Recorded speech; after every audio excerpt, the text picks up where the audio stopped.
kele tabu, lakini chik bende pok ondiki kako nego time. Otimre ga kes ka kes ekitemo badhe. Parliament pok ochiwo proper procedures mag jopiny. Kata an nadhi golo pacha e office mar constituency mar Ariada, nayudo kolor gi kiful maduong' kabisa. Kora kane jo Ariada nogolo pache gi nadi, apani ne gisegolo tich abich Siaya.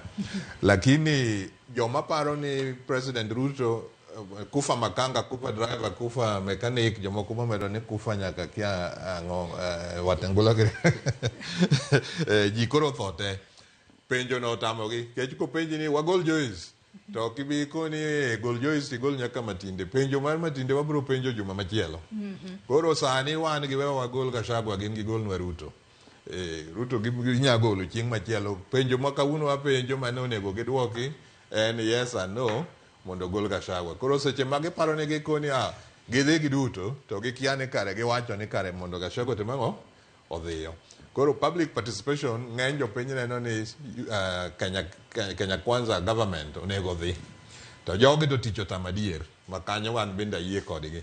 Lakini nyocha rieko moro nobiro negi matin ni gichak pode ji.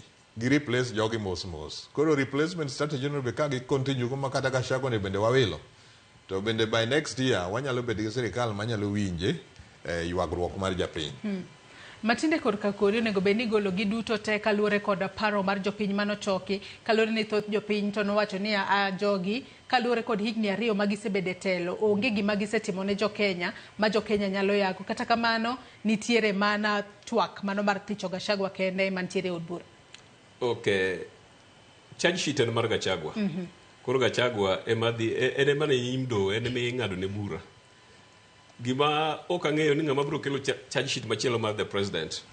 To scenario ma waneno manyalo timore ka gini wanyalo bedo gi deputy presidents 2 e higni 3 modong'gi. Achiel midhi yier to gachiel mado dhi retain ni ogole e yo marach. Mano scenario ma possible. To His Excellency the president gi advisors gi be ong'eyo maber scenarios madhi timore. Ok odwa yie mondo wuogi. To